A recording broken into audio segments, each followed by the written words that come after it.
Ketemu lagi dengan saya Haryono Adiko SPDI dalam ujian konferensi PPG 2022 batch 3 kelas 3.10 LPTK Yayan Sultan Amai Gorontalo.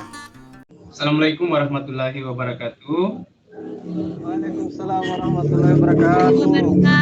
Selamat pagi anak-anak. Selamat pagi Pak Selamat Guru. pagi Pak Guru. Syukur kehadirat Allah Subhanahu wa taala karena dengan atas izinnya kita bisa hadir bersama-sama dalam rangka pertemuan pembelajaran pada hari ini. Oke, sebelum Bapak memulai pembelajaran pada hari ini, coba perhatikan dulu di sekitar kalian apa masih ada yang kurang, terutama menyangkut kerapian. Kemudian kalau ada sampah yang dipersilakan tolong dipungut ya, tempatkan pada tempatnya supaya ruangan kita dalam keadaan steril, bersih.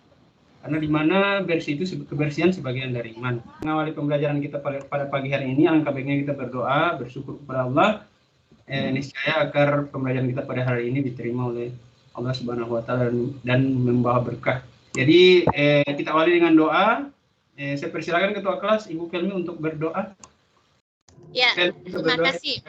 Ya, akan saya pimpin. Oke. Pertama-tama, pada pembelajaran kali ini, ada yang masih ingat pembelajaran yang kemarin? Ada yang menjawab, saya ambil absen dulu. Oke, dulu ya. Ya. Pertama, Helmi, dari pertanyaan saya yang tadi, materi apa sebelumnya yang kita bahas kemarin? Iman kepada malaikat, Pak. Oh iya, betul sekali. Malaikat. Iman kepada malaikat, itu pada KD 3.4. Iman kepada malaikat yang sudah kita pelajari kemarin, yaitu di mana tentang yakin dan percaya dengan adanya malaikat. Nah, dengan adanya sifat yakin dan percaya, maka di setiap aktivitas kita selalu terjaga. Yang pertama, selalu waspada dan selalu menjaga diri dari sesuatu hal yang mengarah pada perilaku yang tercela. Oleh karena itu, pada materi kali ini ada keterkaitan dalam materi yang sebelumnya, di mana sama-sama menyangkut perilaku dan membahas tentang bagaimana kepribadian kita untuk menjaga kewaspadaan perilaku. Ya. Jadi pertama Bapak mau bertanya dulu. Seandainya di dalam kelas orang yang terlambat tadi, dan ini sering terjadi Bapak lihat di saat ada olahraga. Tiba-tiba ada yang masuk ke dalam kelas, setelah olahraga dia masuk ke dalam kelas dengan tidak memakai jilbab. Duduk di bangku. Aurat Pak. Kemudian aurat Pak. Itu disusul lagi oleh seorang laki-laki yang masuk ke kelas dengan tanpa mengenakan baju karena dia berkeringat. Aurat Pak. Berkeringat karena berolahraga. Kira-kira bagaimana pendapat melihat tentang hal itu? Tidak bagus Pak. Iya, tentu tidak bagus ya. Ditegur Pak, ditegur. Sopan Pak, sopan. Oke, dari jawaban kalian itu semuanya benar. Pandang Pak. Semuanya benar. Dari permasalahan yang ada itu, maka Bapak mengaitkan dengan materi kita pada hari ini, yaitu tentang berbusana muslim yang baik sesuai dengan syariat Islam sebagai cermin kepribadian. Jadi itulah materi kita pada hari ini. Di mana materi kita pada hari ini tentang itu, tentu Bapak sudah menyiapkan beberapa tujuan pembelajaran yang harus kalian capai. Melihat dari kasus itu yang banyak terjadi, terutama di kalangan kita, di sekitaran kita dan tidak jauh. Jadi untuk kali ini Bapak sampaikan tentang tujuan pembelajaran kita pada hari ini. Mohon perhatiannya ya, agar supaya kalian tahu tentang tujuan pembelajaran kita pada hari ini. Saya share ya, biar supaya jelas semua ya. Tidak ada lagi yang bertanya. Iya Pak. Oke. Berbusana muslim dan muslimah merupakan cermin kepribadian dan keindahan diri. Kelas 10 SMA Negeri 5. Pendidikan agama Islam, dan ini nama saya sendiri, tentu kalian sudah tahu. Oke, ini gambar yang saya rangkai sebagai bukti bahwa sujud kita terhadap Allah Subhanahu wa taala. Lanjut pada tujuan pembelajaran kita pada hari ini, yang pertama, setelah berdiskusi dan menggali informasi, peserta didik akan dapat menjelaskan dari tujuan pembelajaran ini. Maka Bapak membuat sebuah langkah-langkah berdasarkan tujuan pembelajaran ini, di mana langkah-langkah ini akan menjadi sebuah alur pembelajaran kita pada hari ini. Pertama, mengamati berpakaian sesuai dengan syariat Islam. Adapun media yang Bapak pakai pada hari ini tentu sudah kalian lihat di depan ini, yaitu dalam bentuk PowerPoint yang di dalamnya itu ditayangkan sebuah beberapa penampilan seperti yang Bapak sebutkan ini. Kemudian ada video yang harus kalian lihat. Nah, setelah itu menentukan perilaku berpakaian sesuai dengan syariat Islam. menganalisis ketentuan berpakaian sesuai dengan syariat Islam yang telah kalian amati, kemudian menyajikan keutamaan tata cara berpakaian sesuai dengan syariat Islam yang telah kalian temukan melalui diskusi. Oke, itulah rangka-rangka pembelajaran kita pada hari ini. Selanjutnya, manfaat dari mempelajari ini. Jadi manfaatnya di sini sudah jelas, Bapak sengaja cantumkan di sini, biar kalian bisa lihat secara langsung apa manfaatnya sih belajar tentang berbusana muslim yang baik.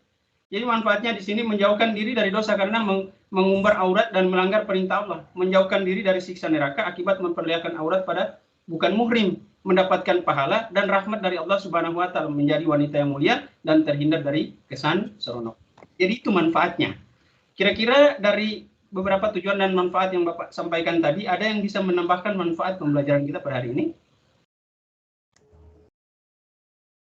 Oke, sebelum kalian menjawab pertanyaan itu, silakan simak baik-baik video yang Bapak tayangkan berikut ini. Silakan simak baik-baik ya.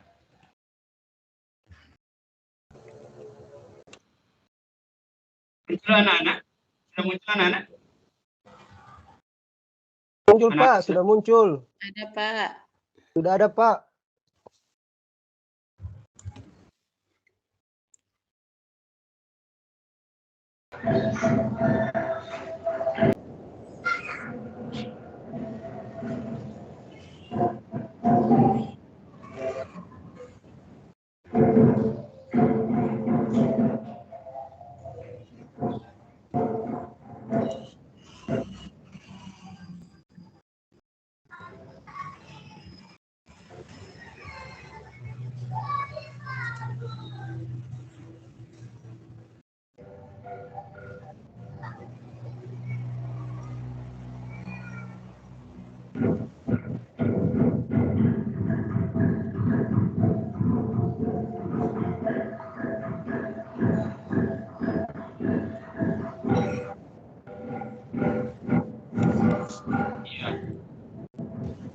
Ya, terima kasih. Itulah penampilan dari video pembelajaran kita pada hari ini, di mana dalam video itu di Arab Saudi itu ada salah satu momen ataupun satu hal yang jarang terjadi dan tiba-tiba pada saat ini terjadi.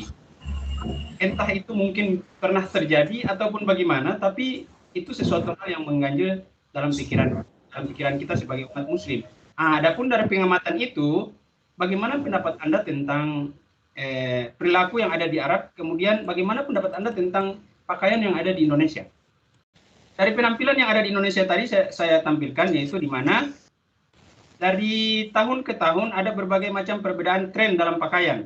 Sampai dengan baju adat, menampilkan sebuah baju adat yang di mana sebagian memperlihatkan. Kenapa sih? Kenapa tidak seperti baju adat yang ada di Jawa Timur? Kenapa baju adat di Kalimantan, Jawa Tengah, kenapa tidak sama dengan yang baju adat yang ada di Jawa Timur, memakai jilbab dengan kebaya yang panjang? Kenapa seperti itu? Apa sih permasalahannya baju adat seperti itu? Ada yang bisa menanggapi? Silakan Bapak, kasih kesempatan. Silakan. Saya Pak Guru. Ya, silakan. Ya, terima kasih. Karena di setiap daerah, setiap suku itu berbeda Pak Guru. Jadi ada yang Islam, ada juga yang non-Islam atau non-Muslim. Jadi disesuaikan dengan dari suku ras mereka sendiri itu Pak Guru. Seperti itu. Terima kasih. Ya, benar sekali. Itu jawaban yang memang benar. Akan tetapi dalam perbedaan suku itu tentu di dalam suatu daerah memiliki agama Islam. Apalagi negara Indonesia tergolong adalah mayoritas umat Islam. Dari situ maka bisa kita pahami sebuah baju adat jika dikaitkan dalam agama, kira-kira seperti apa pendapat kalian? Simpan pendapat kalian pada saat diskusi nanti. Saya jelaskan materi pada hari ini. Yang berikut yaitu dalil tentang berbusana muslim dan muslimah sesuai dengan syariat Islam. Adapun dalil yang menjadi dasar hukum dalam berbusana muslim dan muslimah, yaitu yang pertama, yaitu di sini Quran surat Al-Ahzab ayat 59. Silakan perhatikan dan simak baik-baik dan dengarkan dengan baik-baik bacaan yang di dalam Quran surat Al-Ahzab ayat 59. يا أيها النبي قل لأزواجك وبناتك ونساء المؤمنين يدنين عليهن من جلابيبهن ذلك أدنى أن يعرفن فلا يؤذين وكان الله غفورا رحيما. Iya, baiklah anak-anak, itulah bacaan Quran surat Al-Ahzab ayat 59. Sekarang ada yang bisa membacakan terjemahannya sesuai dengan apa yang ditampilkan di dalam layar? Saya Pak Guru. Oke, silakan ya, Ustaz. Ya, terjemahannya, wahai Nabi, katakanlah kepada istri-istrimu, anak-anak perempuanmu, dan istri-istri orang mukmin, hendaklah mereka mengulurkan jilbabnya ke seluruh tubuh mereka. Yang demikian itu supaya mereka lebih mudah untuk dikenal. Karena itu mereka tidak diganggu. Dan Allah Maha Pengampun lagi Maha Penyayang. Quran Iya, surat Al-Ahzab ayat 59. iya, itulah terjemahannya. Dan anak-anak sekalian, kira-kira ada yang bisa memaknai ayat tersebut? Kira-kira apa pemaknaan dari ayat tersebut terkait dengan berbusana muslim dan muslimah Saya yang Pak baik? Guru. Ya, silakan. Ya, terima kasih Pak Guru. Ya. Maknanya yaitu sewajarnya seseorang itu memakai pakaian yang sesuai dengan pakaian sopan dan menutup aurat adalah cermin seseorang muslim yang sebenarnya. Islam tidak menetapkan bentuk atau warna pakaian untuk yang dipakai, baik ketika beribadah atau di luar ibadah. Islam hanya menetapkan bahwa pakaian itu mestilah bersih, menutup aurat, sopan dan sesuai dengan akhlak seorang muslim. Walaupun dengan mahal harganya, pakaian yang dibeli dengan mahal harganya tidak menutup kemungkinan kalau misalnya tipis itu tidak diwajibkan untuk dipakai. Terima kasih Pak Guru. Benar sekali, itulah pemaknaan dari Quran surat Al-Ahzab yang sudah dibacakan oleh Felmi. Oke, adapun materi ini, di mana materi ini di saat kita mempelajari materi ini memiliki sebuah manfaat terhadap kehidupan kita sehari-hari. Sebelum kita mengetahui itu, dan pasti akan kalian dapat, maka langkah-langkah pembelajaran kita di saat setelah melihat video yang tadi, maka perhatikan, yaitu setelah kalian amati video di atas, maka masing-masing kelompok silakan tentukan beberapa permasalahan yang terdapat dalam video tersebut terkait dengan makna berbusana muslim dan muslimah sesuai syariat Islam. Kemudian diskusikan keterkaitan antara kejadian tersebut dengan ketentuan berpakaian sesuai dengan syariat Islam, dilihat dari sudut pandang negara, adat, budaya, dan tradisi. Kemudian sajikan hasil diskusi kalian dengan mengedepankan dasar referensi melalui Quran surat Al-Ahzab ayat 59 yang terkait dengan hasil pemaparan kalian.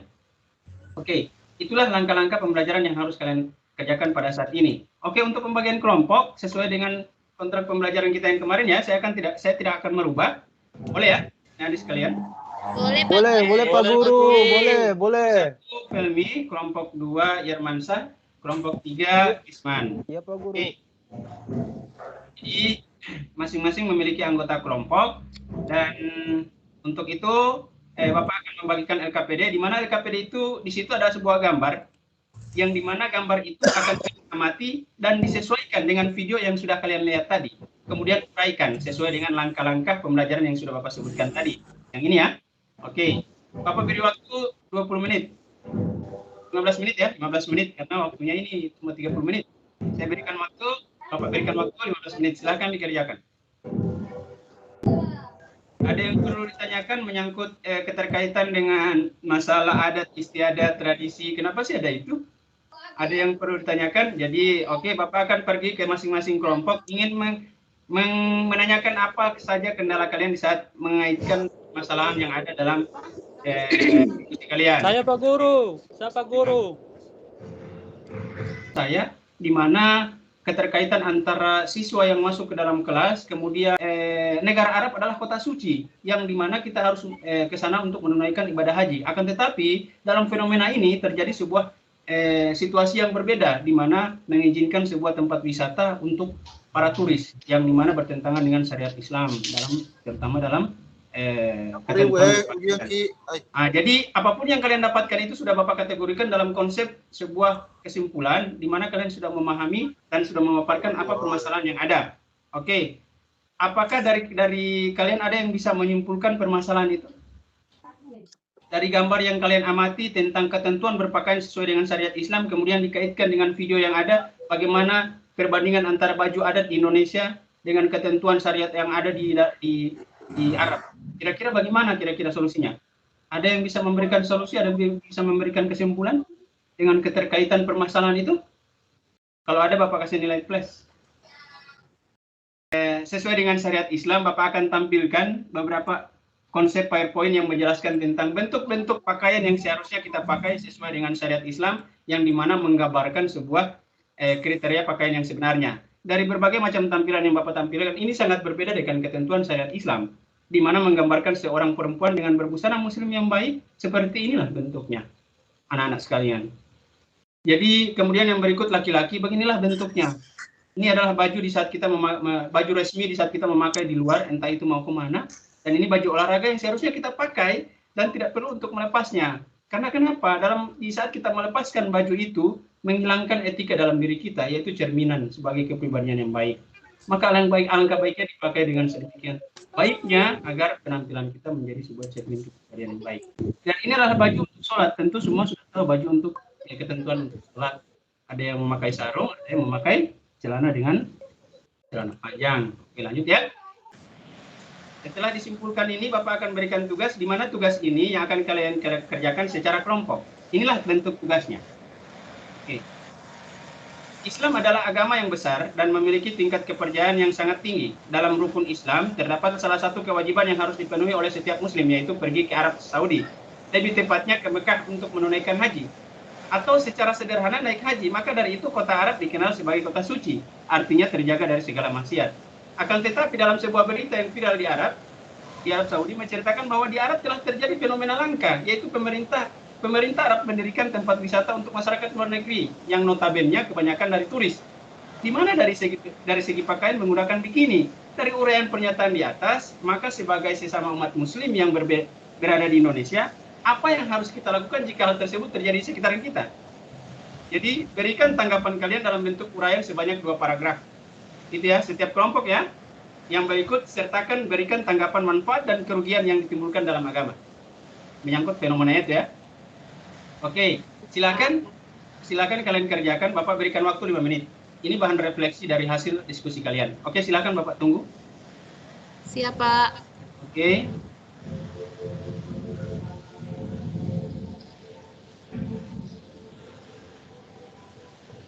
Oke, sudah selesai ya? Sudah ya? Oke. Dan ternyata jawaban kalian ini Bapak lihat refleksinya ini luar biasa.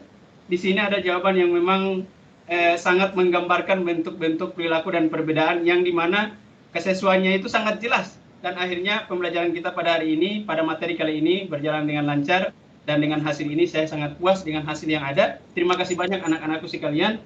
Ilmu yang bermanfaat adalah datang dari Allah, bukan dari saya. Maka dari itu banyaklah kita bersyukur kepada Allah Subhanahu wa Ta'ala.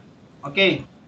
Perlu kalian ketahui untuk pertemuan kita selanjutnya, kita akan mempelajari tentang hikmah berbusana muslim yang baik sesuai dengan Quran Surat An-Nur ayat 31. Itu ya. Oke.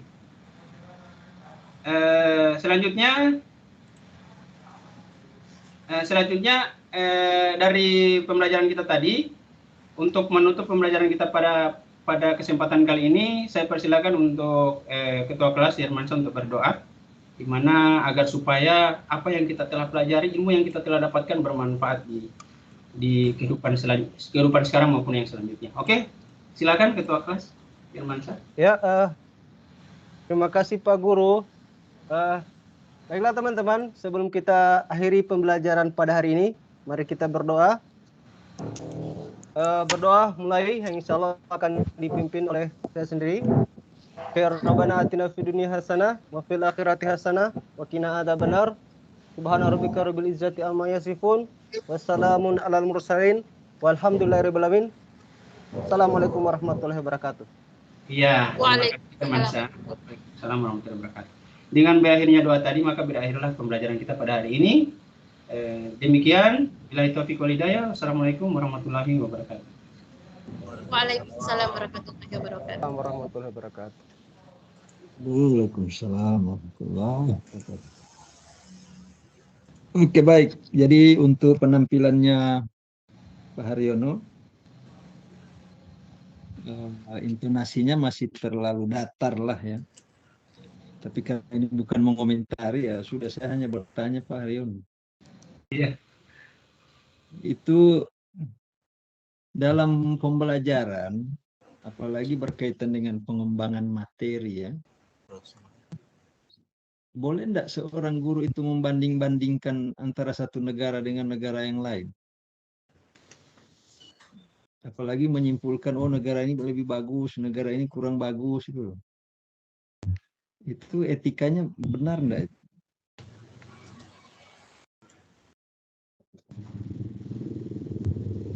Kalau menurut saya dalam tampilan media itu ya hanya sekedar menunjukkan bahwa Kenapa Anda pernah mengapa lari-lari terus? Ini Pak, cuman sekedar media untuk menampilkan bagaimana pendapat dari pemerintah Arab tentang pengadaan tempat wisata yang dimana penampilannya itu yang tidak sejalan dengan pemahaman secara syariat agama. Nah, dalam hal itu bukan berarti membandingkan, tapi menjadikan sebuah pembelajaran apa sih yang membenarkan mereka untuk membuat tempat wisata itu. Tentu ada hal yang benarnya di situ Pak, menurut saya. Maka itu yang diwajibkan untuk siswa untuk mencari itu. Entah itu dicari dari IT, dari HP, ataupun dari apa saja Pak. Jadi di situ saya membimbing mereka secara diskusi. Mohon maaf teman-teman, jadi teman-teman tadi mungkin ada beberapa kendala kalau berbeda dengan pada saat saya pembelajaran Pak, saya membimbing mereka mencari tahu apa sih kebenaran dari pemerintah Arab menjadikan sebuah tempat wisata yang dihadiri oleh turis, sedangkan dalam syariat seperti itu. Jadi saya di sini tidak membandingkan, cuman sekedar mencari apa sih yang menjadi permasalahan itu, apa sih yang membenarkan. Kemudian kalau memang dikaitkan secara Islam ini, kira-kira dalam kaitan Islam itu konsepnya seperti apa, perilakunya itu harus bagaimana secara Islam. Jadi begitu saja Pak yang menurut saya. Jadi dalam referensi mungkin ada sebuah kebenaran yang dijelaskan dari pemerintah Arab bahwa mereka mengadakan itu dengan alasan ini itu. Jadi itu ya tujuan saya untuk mereka untuk mencari kesalahan. Jadi begitu saja Pak yang saya Bukan, itu waktu di awal tadi itu kan Anda menampilkan pakaian di Arab itu jilbab, kan? Di Indonesia itu udah mulai terbuka itu kan. Ya. Ini kan tidak adil dalam artinya apakah wajah Indonesia itu sekotor itu gitu kan? Saya kaitkan dengan budaya dan tradisi Pak, dengan sosial. Jadi dalam pergaulan masyarakat itu, karena Indonesia itu memang betul mayoritas Islam, tapi Indonesia sebelum Islam masuk itu kita harus pahami sejarah, maka mereka akan mencari tahu di situ. Kenapa sih Islam itu di Indonesia itu berbeda dengan Arab? Kenapa di Islam di Indonesia memiliki struktur pakaian yang berbeda-beda setiap tahun? Kenapa? Apa kaitannya budaya dan adat mengaitkan dengan pakaian adat yang menampilkan aurat? Apa kaitannya? Jadi mereka akan mencari tahu apa dasar pemikiran orang-orang Indonesia berbeda dengan Arab. Jadi begitu Pak, itu tujuan saya. Jadi bukan berarti membandingkan, mereka mengkaji dan mencari tahu apa alasan itu. Mengaitkan dengan sosial dan budaya, sehingga mereka tahu ternyata budaya di Indonesia itu banyak.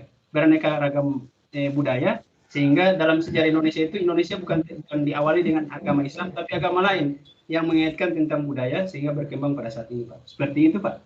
Mungkin hanya itu yang bisa saya jelaskan terkait dengan media yang saya sampaikan ini. Jadi itu kan nanti sekarang Anda bilang, maksud saya itu persepsi orang ketika mengamati itu Anda tidak luruskan, tidak seperti yang Anda bilang ini kan. Siapa? Anda kan tidak memberikan semacam arahan atau apa tadi saya lihat loh, kok dibiarkan begitu. Nanti pemahamannya ini dong, apa namanya? Pak ya, siap salah Pak. Kesan tidak adil di situ Anda memperlakukan negara itu loh. Ya, Pak. Bahkan menurut saya Anda harusnya membahas dulu apakah memang jilbab itu wajib, kan? Karena ada juga yang mau bilang, oh enggak wajib, Pak. Kayak Quraisy Shihab itu kan tidak wajib, Pak. Yes. Jadi jilbab itu enggak wajib memang, karena memang yang diwajibkan di situ menutup aurat. Artinya boleh menutup aurat tanpa pakai jilbab kan, pakai sarung misalnya tuh, Iya, atau pakai cadar. Nah, kalau yang wajib jilbab terus gimana dong orang yang ini yang kayak Anda tampilkan tadi itu? Tidak apa namanya? Dia menutup aurat, cuma dia enggak jilbab, misalnya kerudung ya kan, atau pakaian adat Indonesia itu loh.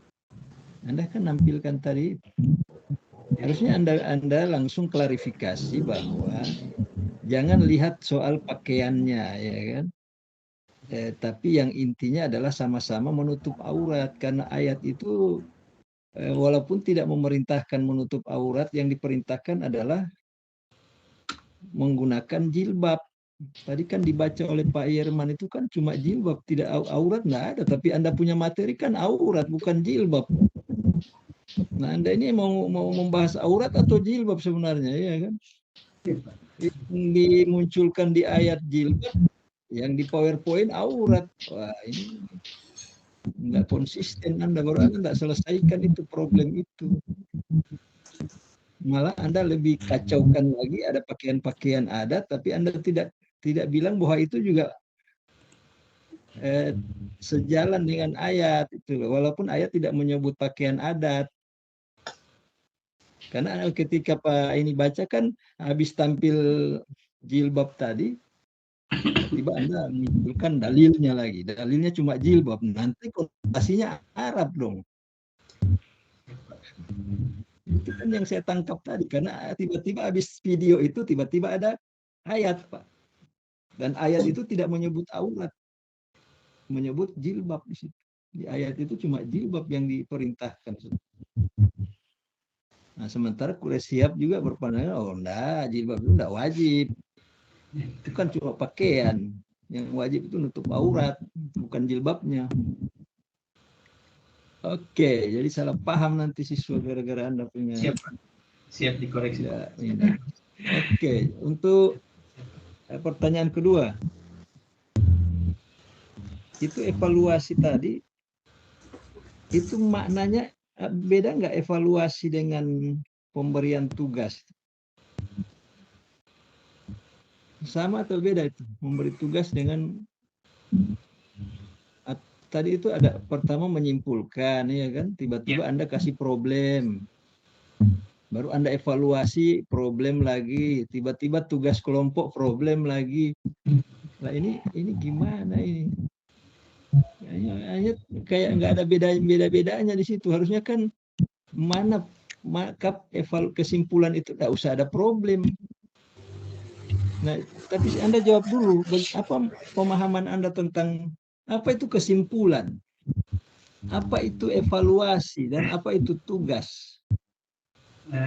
Kesimpulan itu menyimpulkan materi, Pak, di mana siswa juga dikaitkan di situ, dan di saat mereka menyimpulkan, saya menyempurnakan. Kemudian evaluasi melihat dari sisi pengetahuan mereka tentang materi pada hari ini yang sudah mereka ketahui, walaupun dalam bentuk soal, entah itu dalam bentuk refleksi, tapi saya berikan dalam bentuk uraian perilaku yang dikaitkan dengan pemaparan media tadi. Seperti itu. Kalau menurut saya. Jadi isinya beda, tapi isinya sama. Menyimpulkan ada problem, ya kan? Tiba-tiba dikasih problem. Tiba-tiba evaluasi juga problem isinya. Tugas kelompok juga problem lagi di Arab itu. Muncul lagi itu pembukaan apa itu? Tamput wisata itu ya. Nah itu kan jadi kalau tugas itu sebenarnya tugas itu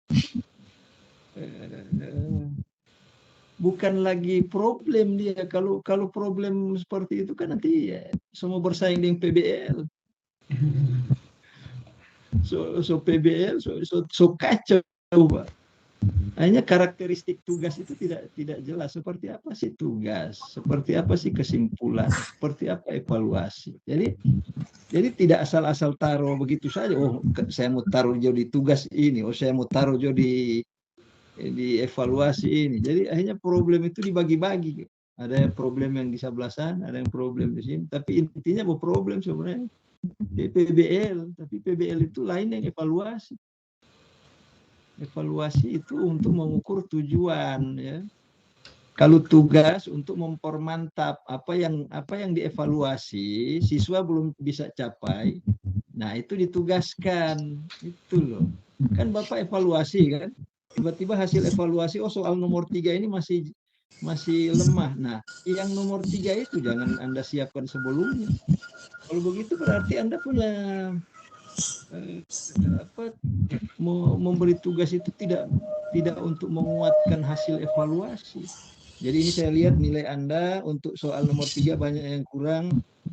Jadi Pak Guru beri tugas lagi ini untuk supaya mencapai tujuan. Kan evaluasi itu mengukur tujuan. Kalau kesimpulan itu menguatkan capaian siswa.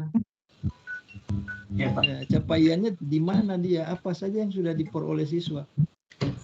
Makanya tadi saya lihat itu kok Anda semua yang dapatkan itu, kesimpulan Anda dapatkan, problemnya baru Anda lempar lagi ke mereka itu. Kayak ayat-ayat jilbab itu nggak usah Anda cari, suruh aja mereka cari, Pak. Capek saya, Anda guru yang kerja bakti kan gitu. Batas aurat laki-laki Anda lagi yang cari, contoh-contoh pakaiannya Anda lagi yang cari. Wah, lelah guru begitu, Pak. Anda buat saja rincian tugas atau problem yang LKPD itu kan. Nanti kan akan muncul contoh-contoh dari kelompok 1 lain, ya kan? Kelompok 2 mungkin dari misalnya yang di Maluku, ya kan? Iya. Kemudian yang satu dari Cina, kau cari itu jilbab dari Cina, ya kan? Ini kau sendiri yang cari. Kemudian ayatnya juga kau sendiri yang cari, nggak usah suruh cari juga orang.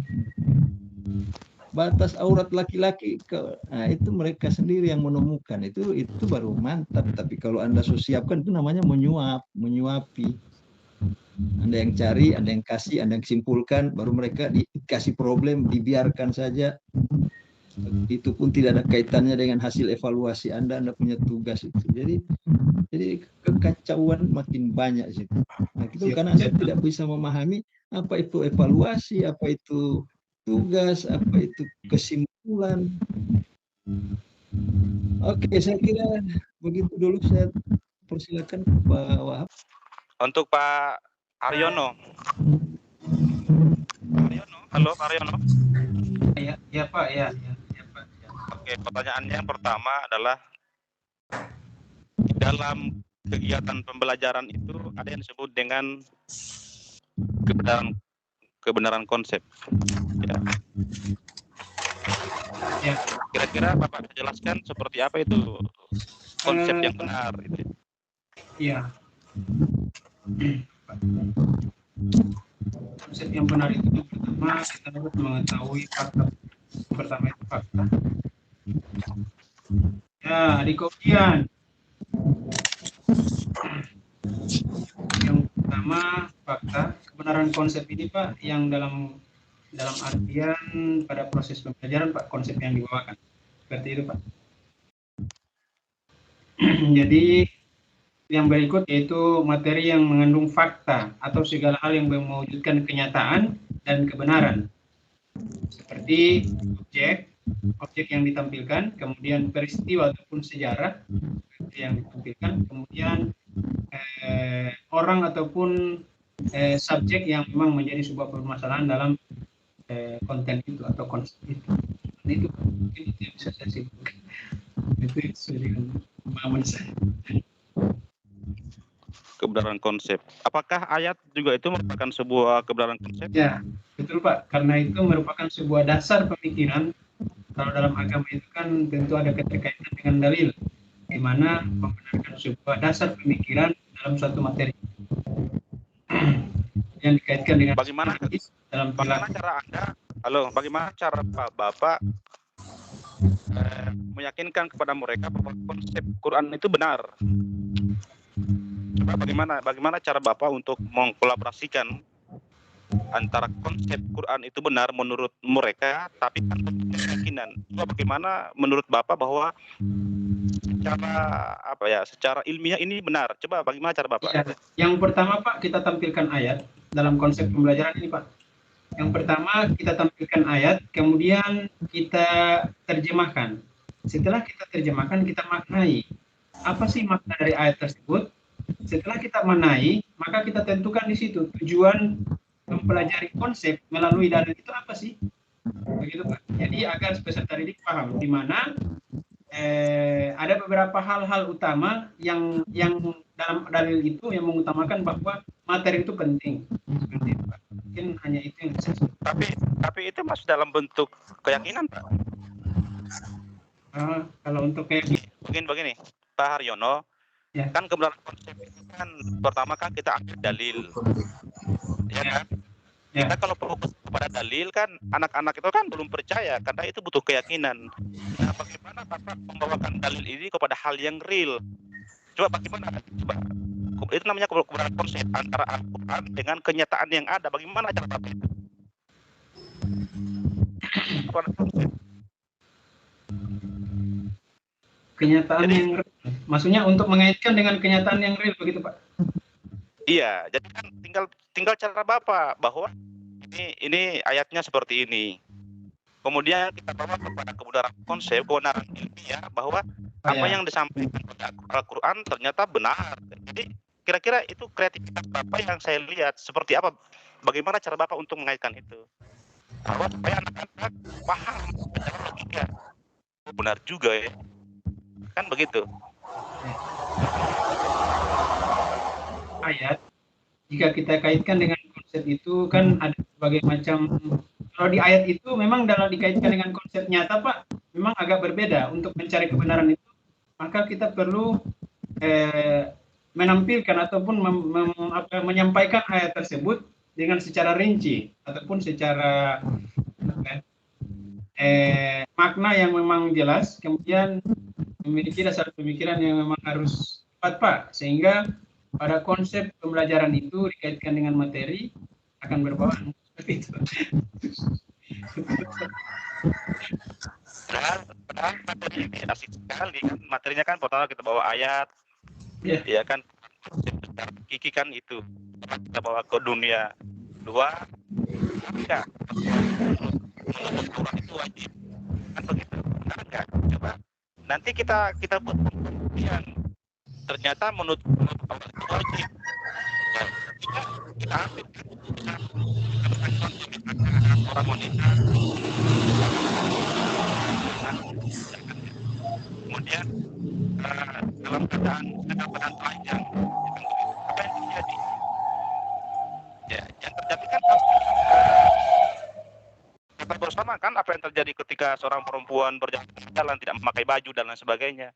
Jelas ini akan membuat satu hal yang tidak baik di masyarakat.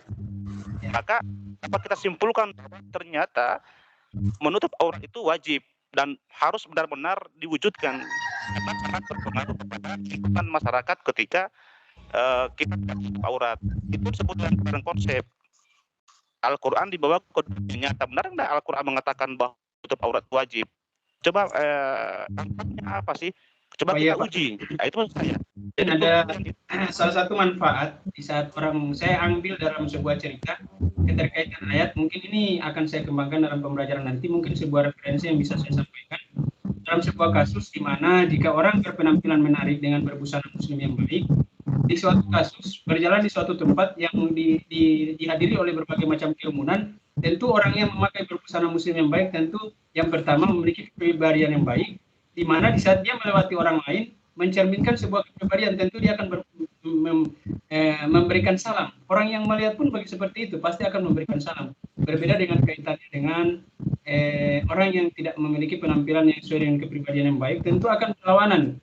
Nah, maka dari itu, dari manfaat manfaat dari ayat tersebut dengan menutup aurat, maka jelas bahwa pentingnya untuk menutup aurat agar supaya terhindar dari segala bentuk pandangan-pandangan negatif dari orang lain maupun terhadap pribadi kita sendiri. Mungkin seperti itu, Pak. Oke, terima kasih Pak Haryono. Cukup dari saya. Pak Haryono. Oh iya, mohon maaf Pak. Iya. Oke, silakan. Ya Pak, siap Pak. Ya. A'udzubillahi minasyaitonirrajim. Bismillahirrahmanirrahim. Ya ayyuhan nabiyyu lima tuharrimu ma ahallallahu lakum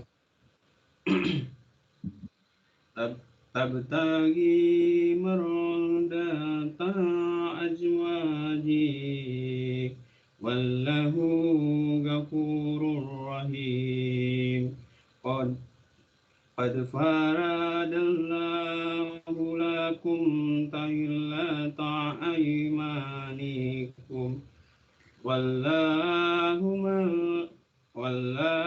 maulakum wa huwal alimul hakim.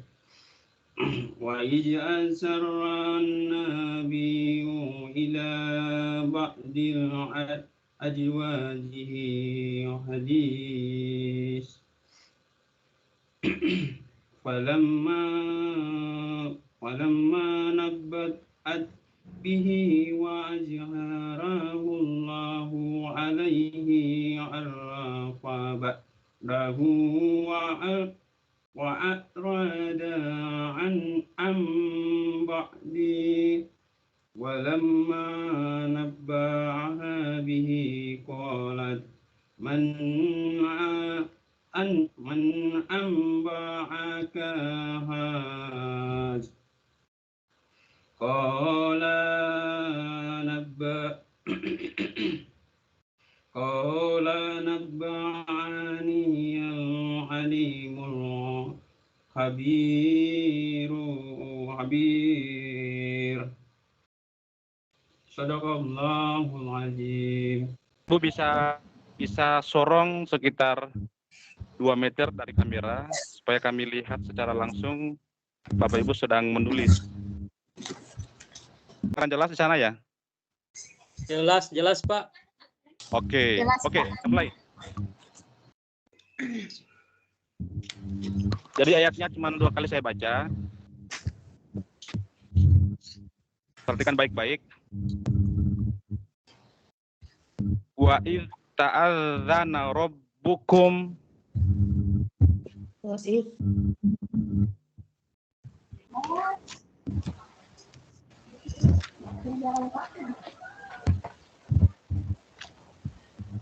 idh ta'adzana rabbukum la in syakartum la azidannakum wa la in kafartum inna adzabi lasyadid. Putus suaranya Pak, putus suaranya Pak. Putus Pak. La in kafartum inna adzabi lasyadid.